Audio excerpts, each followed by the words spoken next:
I feel like, someone with my skill set and my knowledge should be making more money. And that's not particular to Skylight. I just think it's like with the industry, as a whole, like, I don't know who's making the money. Hello and welcome to Here in LA, Los Feliz edition. Today we chat with Elisa Garcia, who works at Skylight Books, one of the most popular and beloved bookstores in all of LA. We talk about where she used to work in Santa Monica, how Amazon has changed the game, Morrissey, is listening to audiobooks cheating, and we even delve into something a little different. I asked her questions posed by you, the listener. So cuddle up with your bookstore cat and enjoy this lovely discussion with Elisa Garcia.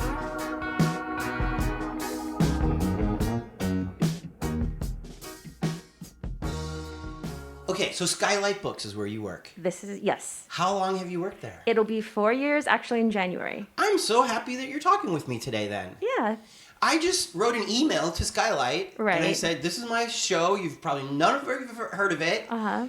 Does anybody want to do this? Mm-hmm. And what, did they forward it to everybody? Yeah, they sent it out. They sent it out? Yeah. And you wrote me back? Yes. And we almost didn't do this because we both forgot that today was Halloween. Correct. Which is dating this. Maybe Jordan can edit that out. But whatever, who cares? Yes. It's true, it's part of the story. Mm-hmm. And so we're going to have to try to keep this short so that you can trick-or-treat with your nephews. Yes. Okay, so you've been there for 4 years. Is Skylight just perfectly situated within Los Feliz? Isn't Los Feliz like the perfect place for a bookstore like that?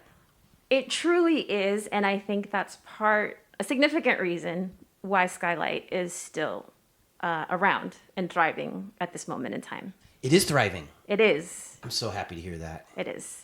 Because it's loved.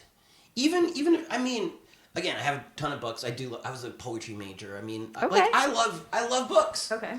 And if you gave me a pill today and said this is what you do to read a dumb book, I would do it. I listen to a lot of books on tape. I was just going to say, that's my next question. I love books on tape. Audiobooks count as reading. I don't care what They do? Yes, I don't care what anybody says. Do you sell them there? We have a program with Libro FM, which is an alternative to some other things that I'm not even going to I think I subscribe to that other thing, but I would rather do whatever you want me to, Elisa. The other thing oftentimes has exclusives because they are a big corporation. I don't care about those. But Libro FM actually allows you to purchase an audiobook and the money goes to an independent bookseller of your choice. I am so happy we said this. Yes. I want you, Skylight, to be my choice. Yeah, then you can go on your internet or whatever your app. It's Libro FM and support us. I love that. Mm-hmm. Yes. Done. Okay. Cause like I was recently reading. See, now I don't feel so stupid that you consider that part of. Because I do feel stupid. But why wouldn't you consider that reading? You're consuming literature. I am consuming. Right. It takes a long time. That's an audio. When I look at it, I was like, does it take me this long to read a book? Oh, it'll take me forever. Okay. But here's the crazy thing about audiobooks for me. Like Morrissey's autobiography was just so well written that I bought the book. Okay. Because as the man in that case was reading the book, it still goes kind of fast. Right. And I do appreciate a well-structured sentence and vocabulary. And Morrissey is a very interesting topic. I could do a whole show with you solely on Morrissey and how the man has broke my heart. But I think that happens with rock and rollers. It's so tough. I feel like, it's like I grew up officially when I was like not going to the Morrissey concert anymore ever again. Okay, let's talk about that then. Because isn't there something unique about Latinas, LA, and Morrissey? Okay, I have answered this question publicly so many times. Oh, I'm sorry. No, it's because it's real. I'm a basic bitch. I'm sorry. You are not. You live in LA, and Morrissey totally panders to the Mexicans and the Latinos and, the Los Angeles. And he lived here for a very long time, right? He lived in West Hollywood, according to his book. Okay. They said he went to House of Pies all the time. I never saw him. I would have lost my mind. Why would he go there? I don't know. The food's not great. Right? Hey, it's a local business. It is. The pies are great. The pies are great. The pies are fantastic. Go for the pies. And we're hitting to holiday season. I always get a couple Dutch apple pies for the holiday parties. I did not know that he went there. Yeah. Legend has it. Urban legend, Los Feliz. Also, as a vegan, he's only eating the pies, right? I would imagine. I mean, there's eggs in those. Oatmeal? I don't know. Oh, look at you. Maybe he's not vegan. Did you like his book? You know what? I have it and I didn't read it. Because you're heartbroken. Because I'm heartbroken by Morrissey, yes. Because of his politics? Yes. I know. So the compromise is that we cannot mutually throw Johnny Marr under the bus. Of course not. So the Smiths we can listen to. Okay. And if the Smiths ever reunite, let's say on this podcast that we're going to buy tickets and we're going to go. Of course. But as, Morrissey solo at the Staples Center or, wherever he's going to be, no. I'm not giving that man any more money. I'm not going to reveal your age, but you're in your 40s. Born in the 70s. We can say that. Okay. Yeah. Would you go to Coachella to see the Smiths reunion? Ooh. If that was the only place? Yes. I went to Coachella, actually, to see Morrissey. Really? That was the night he complained about the stench of hamburgers and burning flesh. That was really true? That was very true. I was there. Wow. Yeah. I've only seen him once at Staples Center. Okay. And I was surprised when he did the Vivisection video. Okay. I was not expecting that. I don't know why. It's kind of punk rock. I guess it's the right thing to do if you truly believe in it. But, right. I mean... Well, he also... I don't want to waste too much time on Morrissey, but the other thing that drove me nuts is that he made that shirt with James Baldwin with the lyrics that said, I wear black on the outside because black is how I feel on the inside. And that is not cool to you? That is not cool to me. Okay. I was just like, what? What are you doing? Please stop. I mean, he's I don't want to say a rock star, but he is. I think that's what happens with like crazy fame. Right. You kind of lose your mind a little bit. I think so. And I think it's okay in rock and roll. I'm okay with it in rock and roll. Yeah. And it's very simple, like I don't get on the internet or troll people or whatever. I just, like I said, like for myself, I'm still going to listen to the albums that I have, but I'm just making a choice because, we live in a society, unfortunately, where like one of the most impactful things we can do is like spend our money a certain place or withhold it from other places. It sucks, but it's 100% true. Perfect segue. Back to your bookstore. Yes. I want to give that bookstore money. Jeff Bezos does not need the money. Does not. And, I mean, to be fair, he has done some good things with being able to expand this variety of books that your average guy in Iowa could have. Mm-hmm. But here we are in LA, and I feel like it's kind of destroyed the bookstore scene here.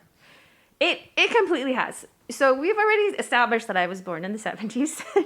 And my resume is a very sad obituary to all the great bookstores in Los Angeles. I worked at Midnight Special in Santa Monica. You did? Yes. I worked there. Yes, it's a magical place. It's like... You must have been like 20 years old, though. Yeah, it was when I was in college. Did you... Santa Monica College? No, UCLA. Oh, my goodness. Yes. You were living the life. Right? Yeah. Yeah, How did you get that job so young? They hired me. It was just an amazing place, Yes. And I walked in there and it's almost like a dream. Like when I think about the fact that that place existed for so long and the history and the people that I worked with. And I think this is one of the main benefits in working in a bookstore is your coworkers. The most intelligent, kind, awkward, weird, funny people that you'll ever meet in life are going to work at a bookstore,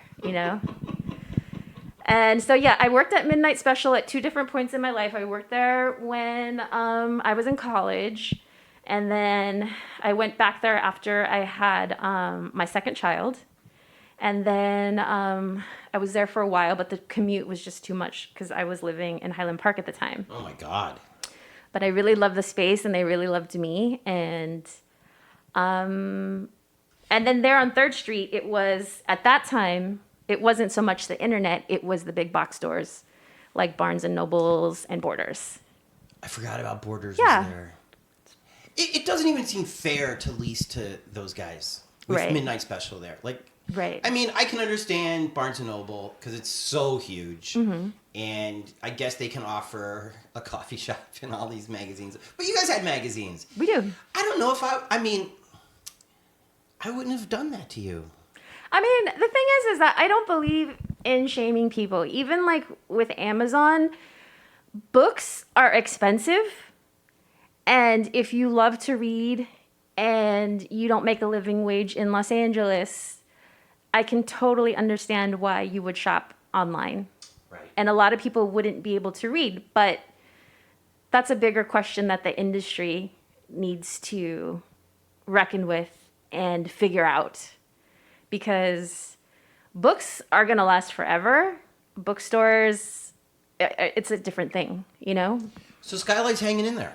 Yes, we are. How? Because of our staff, of course. Yeah. I think the history of the store itself, it was, and I could be wrong, so I don't get in too much trouble, but it was Chatterton's before.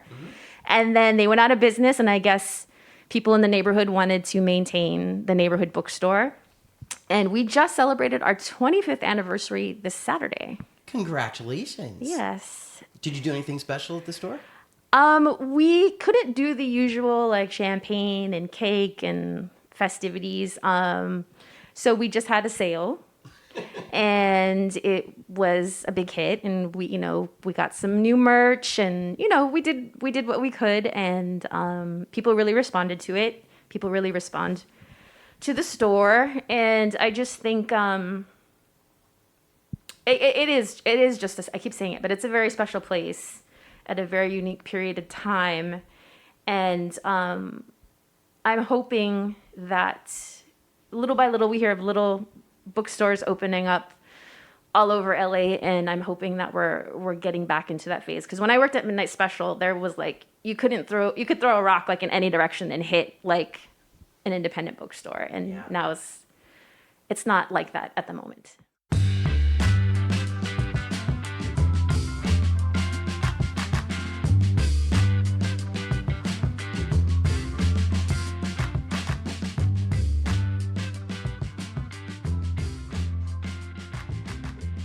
I was trying to be vague on my Twitter when I asked people, "Hey, I'm interviewing somebody from a beloved local bookstore," and I got guesses of just two. Oh wow! Yours and Romans. No. Last Bookstore. Oh, okay. Or Romans is. Yeah, they're like over 100 years old. Wow. Yeah. So. Wow.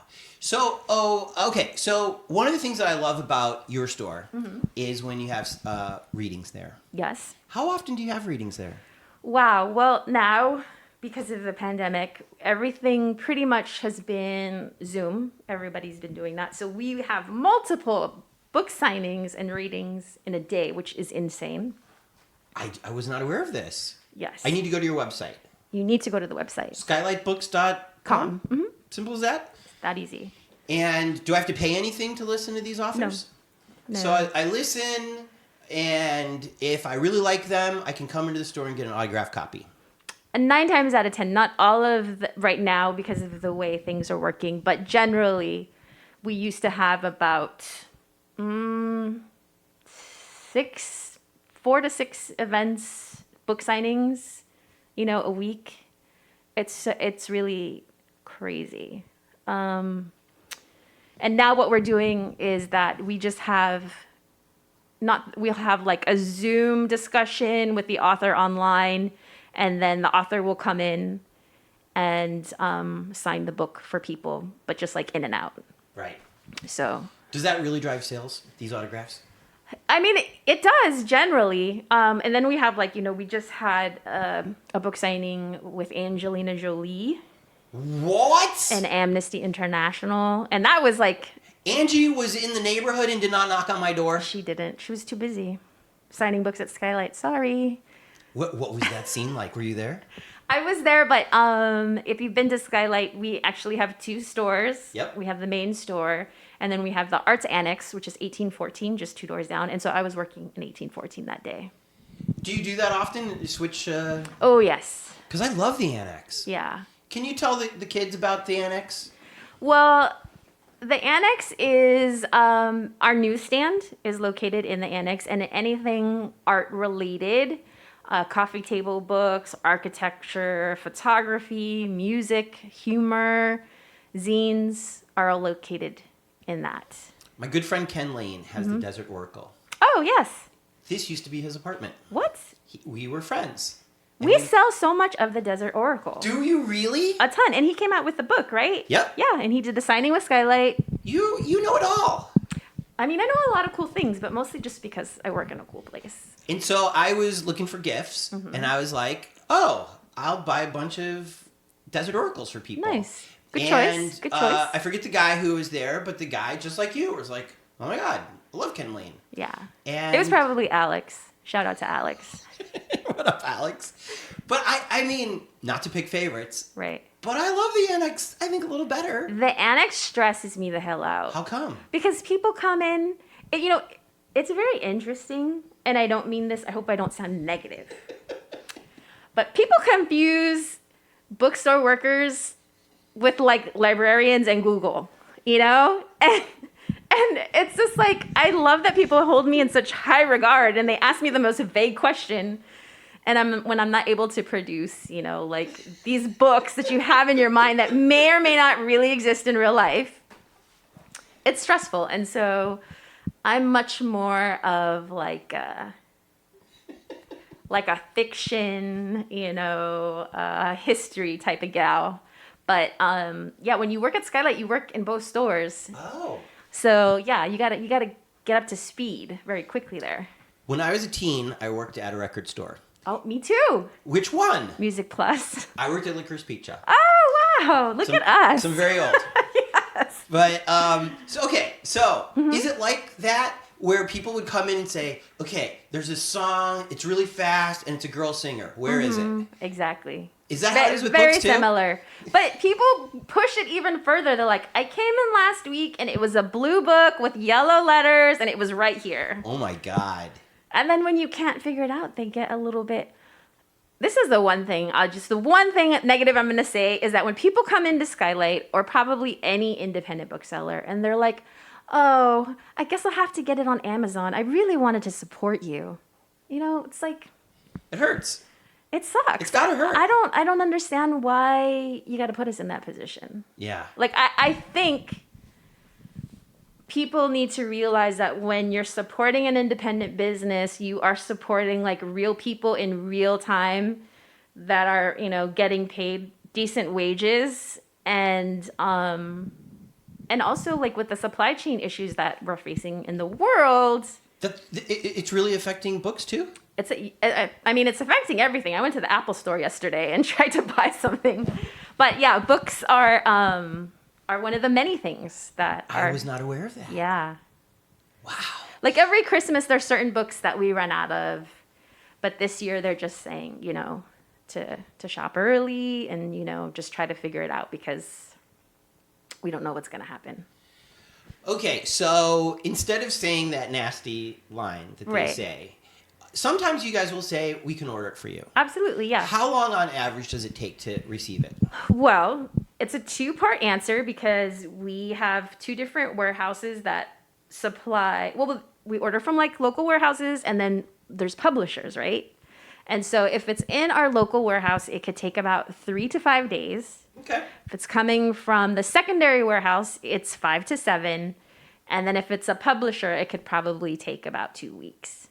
Okay, so again, if I'm buying Christmas gifts now, which is what you recommend. Right. Or start thinking of it at least. Right. Right.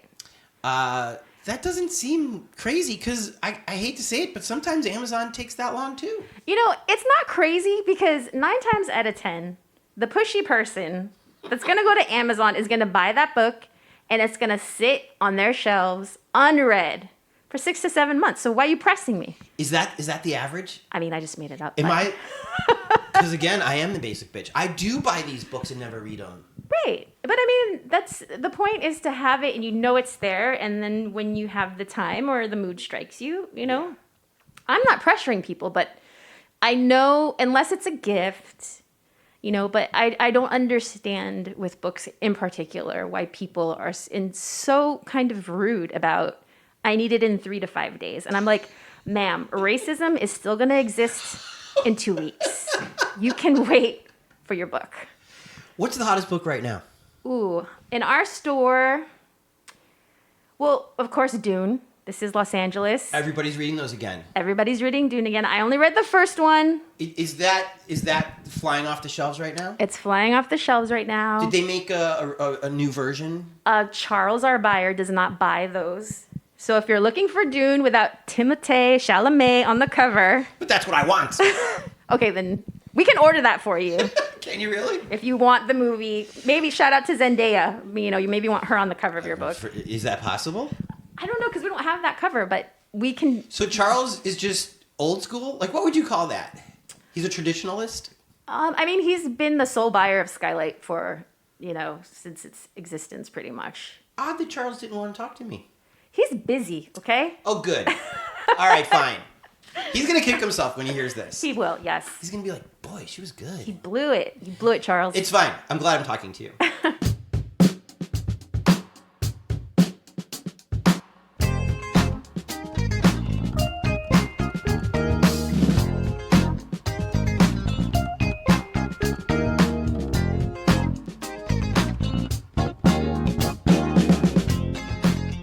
Speaking of Trump, I bet you he sold a lot of books for you guys.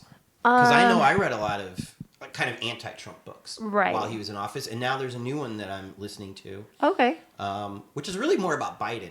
Okay. I'm ashamed I don't remember the title. We'll get to it in a second. But as you answer this question, I'll figure it out. Okay. Question 1: did Trump help political book sales while he was in office?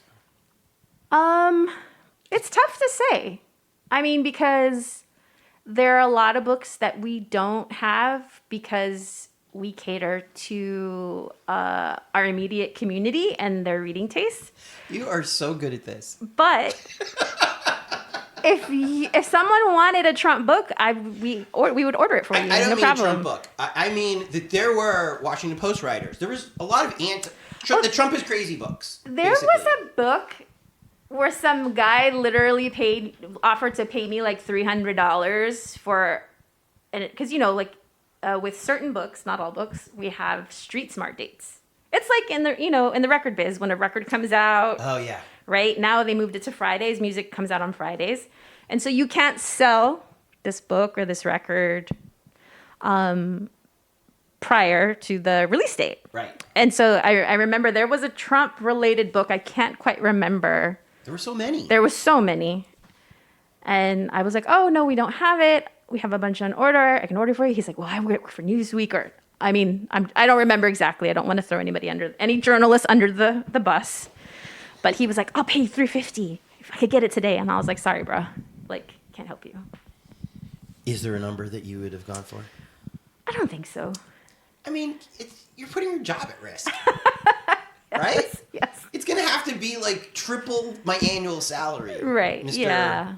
Reporter. Mr. Reporter. Come on. Yeah. Okay. Peril is what I'm listening to right now. Oh, okay. Which, is it selling? I mean, to be honest, I don't think so. I'll tell you why. Why? All the juicy stuff that they talked about is in the introduction. Oh, okay. It was so weird. Okay.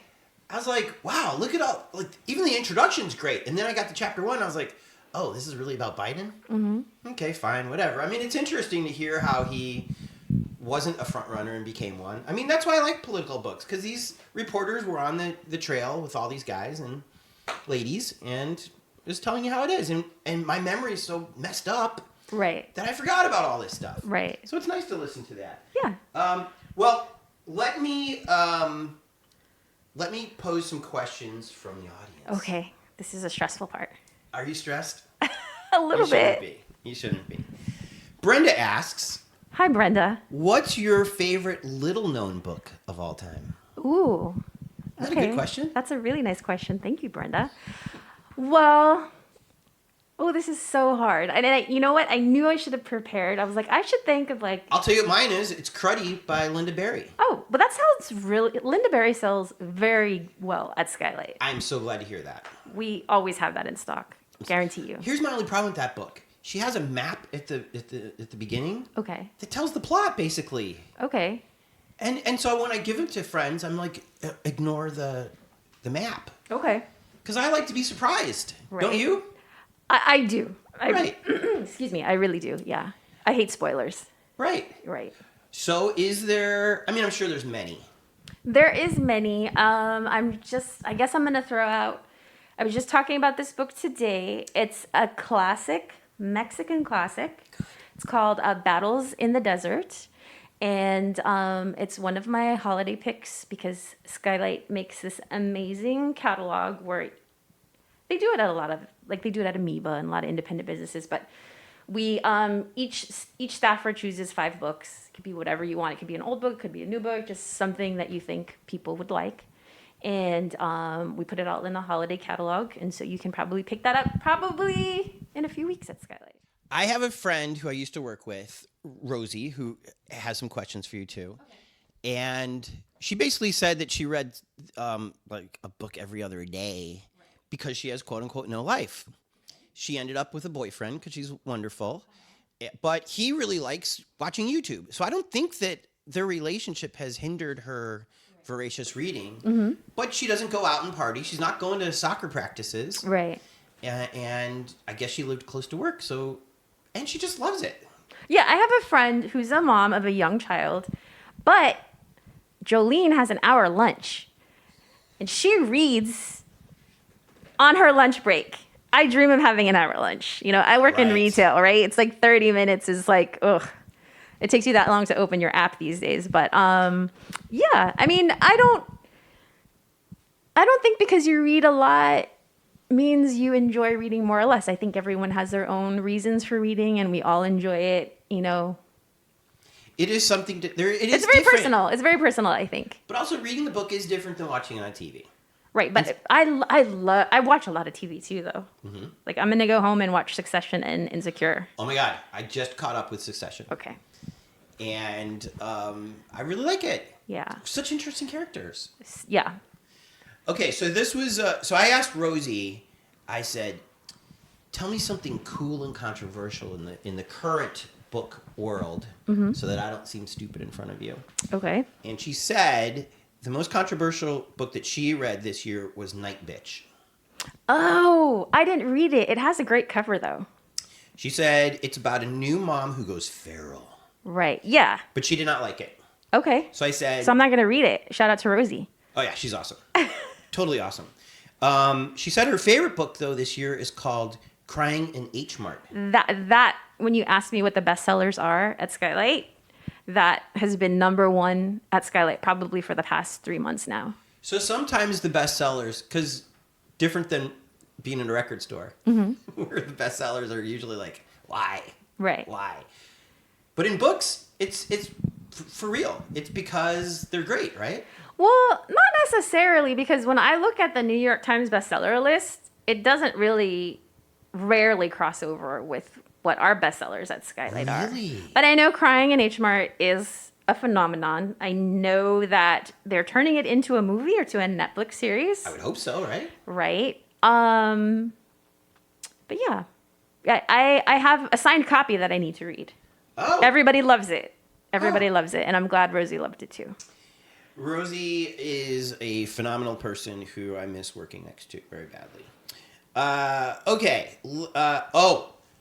Ben Welch of the LA Times had an excellent question. Oh my gosh, the pressure. And what is the most shoplifted book? Women Who Run with Wolves. You just knew that. That book is always missing. Why? Or some Brene Brown book. They just get stolen left and right. I mean, I like Brene, but like, why would you steal it? I don't know, because you can't afford it. I don't know. Are they expensive? I mean, books are expensive, I think. But okay, so your typical Brene Brown book, is it more than $20? No.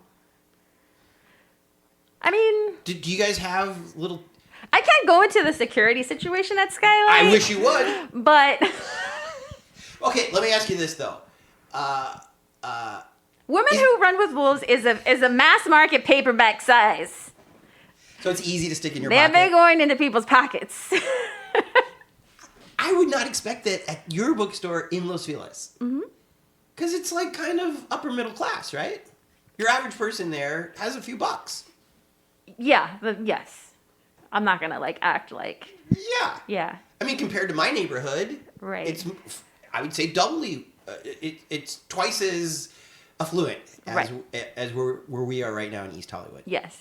Which, no shame, good. No Right? shame whatsoever. And so maybe it's my neighbors that are going in there. I mean, no. Rich people like to steal. This is facts. Okay.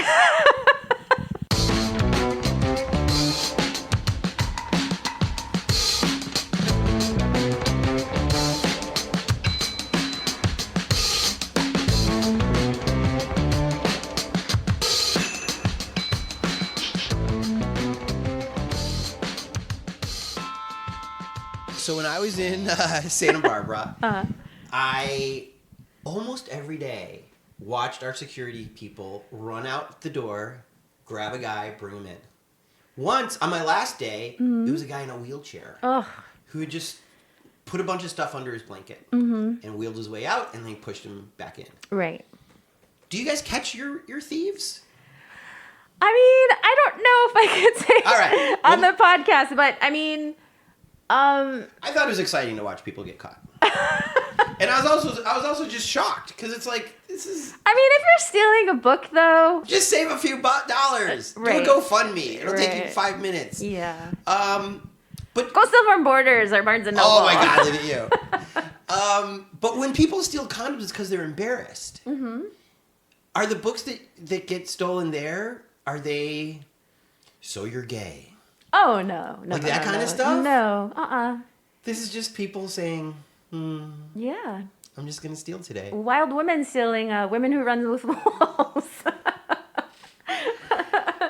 Okay, so let's go to another question.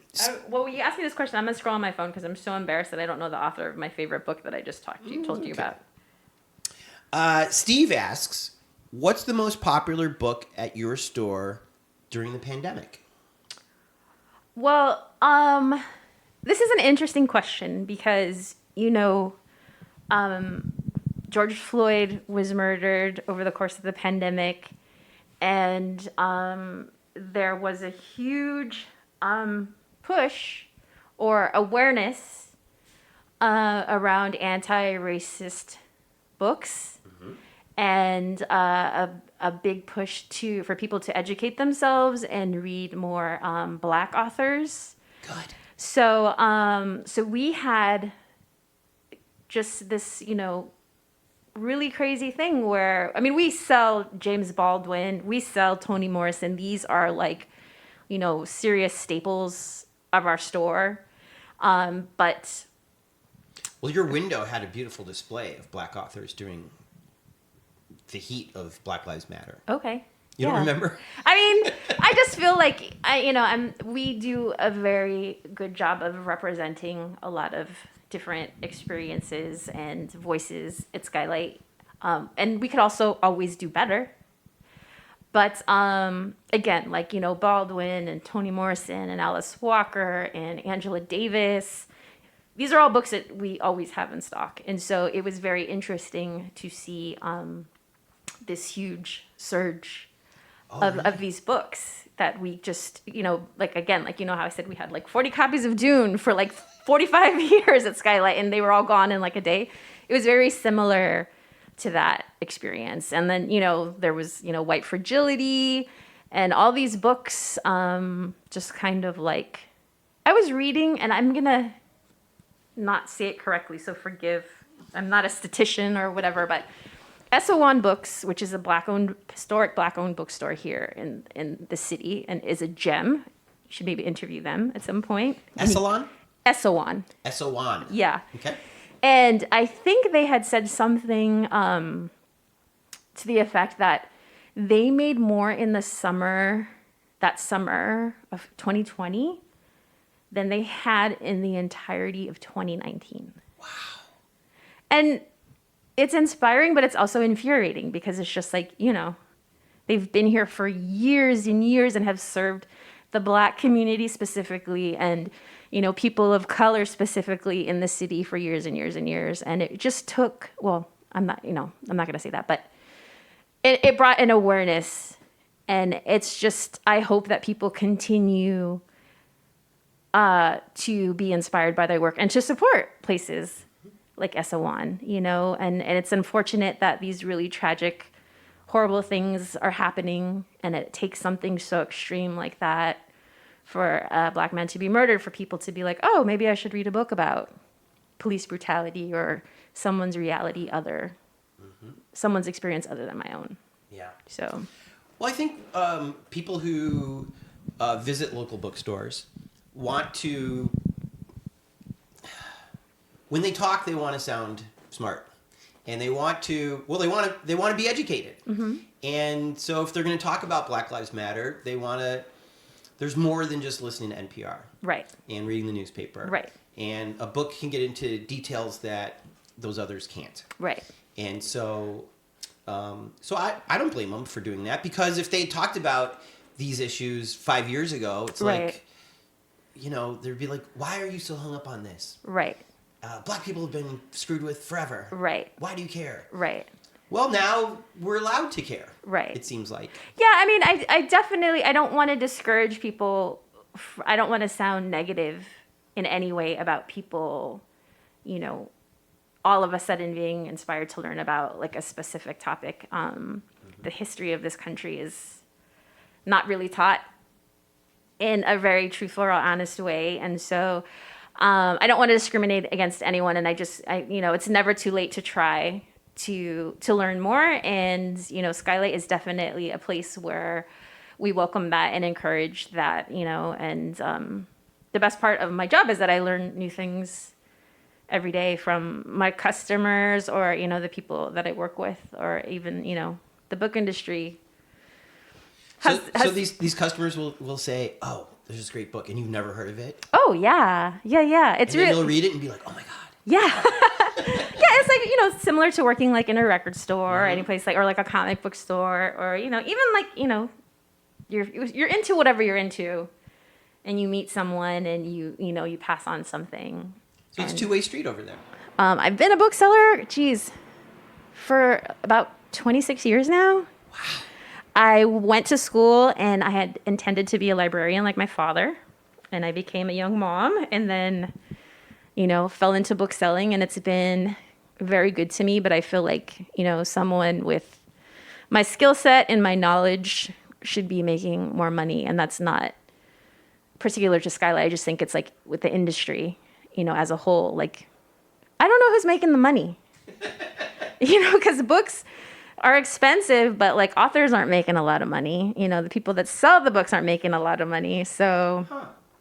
Well, I mean, I follow Roxane Gay on Twitter. Mm-hmm. She seems to be doing okay. Well, but she's like Roxane Gay. Is she really a huge superstar? Oh my gosh, she's like, and she's a lovely person. She has been to Skylight several times while I worked there at the LA Times Festival of Books. She's just a lovely, intelligent, funny person. And she seems to be prolific too. Oh yeah, she's got comic books and like essays and like her novels, and so she's done really well for herself. She writes essays in the New York Times, and she's always talking about other authors, and she does a lot, but she's just one person, right? And I feel like there are. What about all the Roxane Gays that we don't know about yet?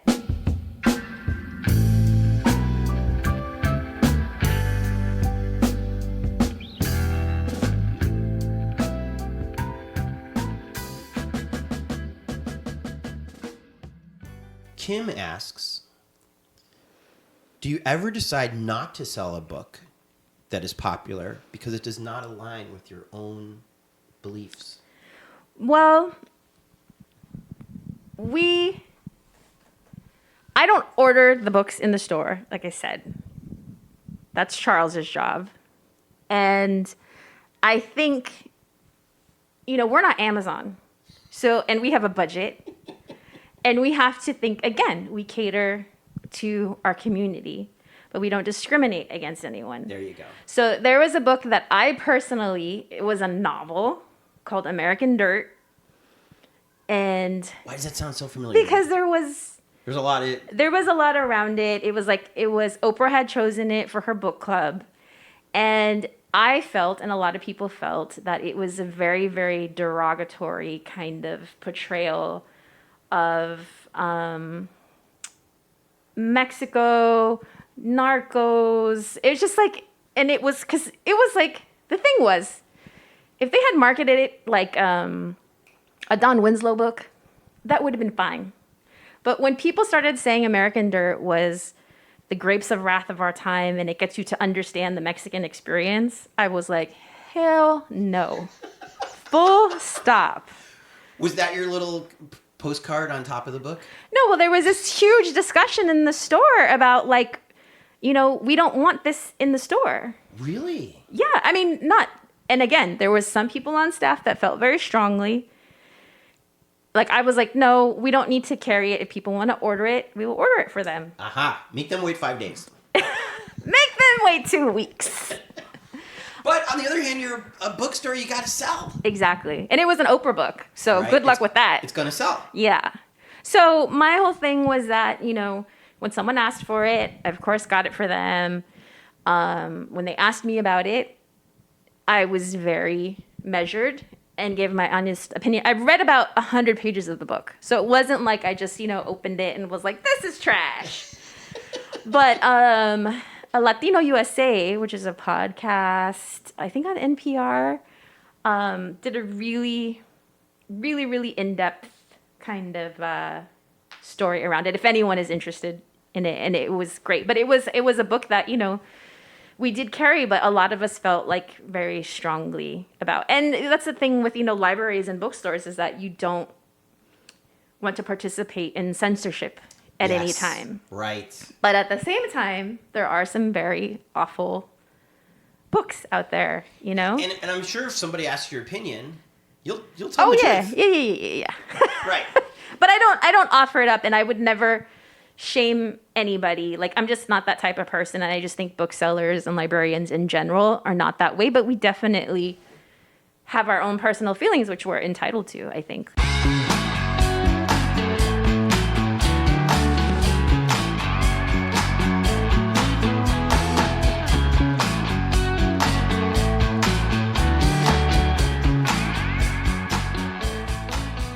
Yeah, what's hot right now? Sally Rooney. Should I know her? She's a fiction writer. She is incredibly popular with Skylight readers, and I think just readers all over right now. Do you like her too? I do like her. She had one of her books was called Normal People, and they turned it into a Hulu series. Oh. Yeah. So Did you like the series too? I did. Okay. I enjoyed it. And then Crying in H Mart. Michaela Cole. She is the writer, director, star of what is it called? I May Destroy You. Oh. Yes, that was like one of my favorite shows ever of all time. It's an incredible series. You need to watch it. Are you coming back over here? If you don't mind. No, I don't. Okay. So she has a book of essays called Misfits, which I strongly recommend. And then shout out to Rosecrans Baldwin. His book called Everything Now, which is about Los Angeles, which you might like. What? Maybe you should listen to it. Okay. Yeah. You have been fantastic. Oh, well, thank you. This has been wonderful. Is there anything that we left out that you want to tag on? I would like to say that Skylight has a booksellers union. We established our union this year. We are part of CWA, and we are currently negotiating our contract with our management. Our management chose to voluntarily recognize our union when the workers declared there were one. So that is like a huge deal. That's really nice. And I think they're really trying to do right by us. And so you can shop at a union bookstore, which is even better. What do you hope comes out of it that you haven't already had over the last 4 years? Well, I think, a living wage. I mean, the thing that I would like to say, which is my little 2 cents, which nobody needs to listen to, is that I think oftentimes with bookstore workers, or just like the bookstore, I'm not talking specifically about my coworkers, but it's like in this industry, like we like to think we're like these very privileged people, and in a large sense we are, because we get to work in this amazing like environment. And, but we are retail workers, and we need to stand in solidarity with other retail workers who perhaps don't work in such a nice environment such as ours. We work very, very hard. We have a very specific skill set, but I would like to see, bookstore workers stand in solidarity with, fast food workers and other retail workers. I know we were very vocal at work when Amazon was trying to unionize, because they sell books. They're bookstores, they're booksellers. Like I am a bookseller. And so I would really like there to be more solidarity and consideration around that. And I think there's power in that. And we live in a very expensive city. For sure. And so I would really like to see Skylight, which is at the forefront of so many things. And, they're doing it now by standing by us and choosing to recognize us. And I hope that they can kind of lead the way in what the future of bookselling can look like. I would like to see more people of color within our store and the book industry as a whole. Thank you so very much. It was so nice to meet you. So nice meeting you. I hope I did okay. You did fantastic. Are you kidding? Thank you so much for having me. And thank you to everyone for their questions. I will be better prepared. Thank you, Elisa. Thank you.